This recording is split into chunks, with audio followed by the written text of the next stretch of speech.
this is our worm bin set up. We have some roosters right next to it, so it's going to be a little noisy maybe, but keep a little piece of this blackout plastic over it. It just keeps them cool and in the dark.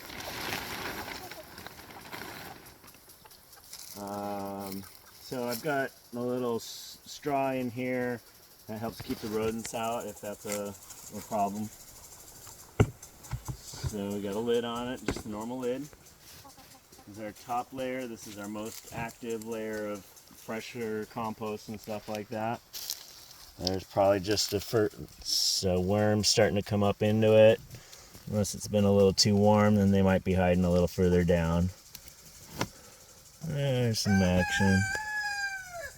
See, some worms coming in there. And it's already got some of it's already in the worm castings already. And you can see I've got just the wood blocks. We'll talk about those. Those just help keep the weight of the next bin from compressing it. And so you can keep adding bins is the beauty of this system, as you, depending on how much material you're producing. So you just, every time you start filling up a bin, you can add more. There's little holes in the sides all along there, and then also the same little holes in the very bottom to allow the worms to get from one bin to the next. And you just drilled those with a normal drill and a 1/4-inch drill bit. 1/4-inch drill bit, something like that. So this is that straw I tucked in around those edges to keep mice and stuff out. Now this one, so this has been sitting for a while longer, and most of the worms have crawled out of it. There's definitely some worms in there. That one's pretty excitable. And this is darn near 100% worm castings. If you can zoom in on that a little bit, you'll see the texture of it. And this all just started out as either the food we put in and wood chips and a little bit of leaf material. We try and just use whatever is available on site. So some people use shredded paper for the carbon. You need to have a lot of carbon in there, and some little bit of dirt and stuff like that for the worms to digest, to help in their bellies to digest. But yep, full of worms in there. And so then this has another layer, which is even older. And there's a centipede or something crawling in there. So this one should, at this point, have very few worms in it. And it's just really fluffy, and that's worm poop. That's the goods right there. Worms, they're alchemists. They change what they eat has been processed through their body and comes out different material. So it's pretty amazing stuff. It's live and full of microbes and good beneficial stuff. And then I guess we do have our one bin here, which is this is what came out, was the bottom bin, a while ago, and so it's already got, the worms have already moved out, and this has just been sitting as aged worm compost, sitting for a little while, and it's ready to use for compost tea or top dressing.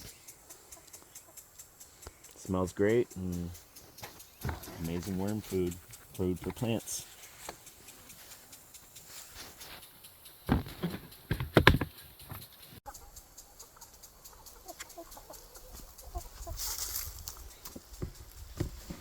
So once again, those wood blocks just keep the weight in that next bin from compressing down on the material. And once it gets up above that, I'll stop.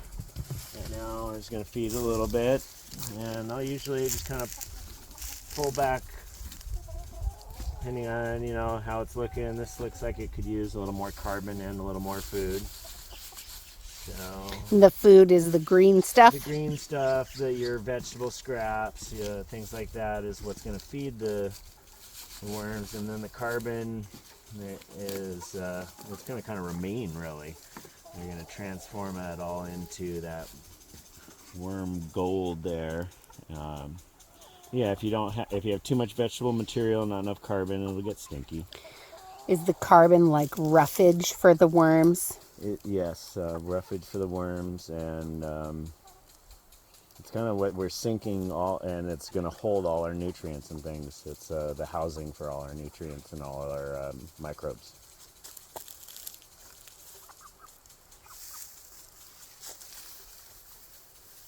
So it doesn't really matter exactly what the carbon is. It's just some brown material for the most part. For instance, compostable paper cannabis packaging. Compostable paper can. Woo! Yes, you said it right.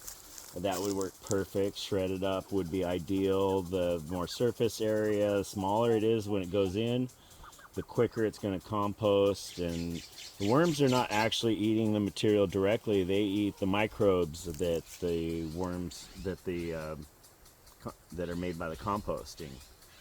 So it's going through multiple stages of production through there. And then how often do you feed it? Once if you get it really going, you can feed it every couple of weeks, and you can do it. You could fill up this whole layer all at once every 2 weeks, and then just add another bin, and then and then they should just keep moving on up from the top bin through it, as long as it's all composting and going through quick enough.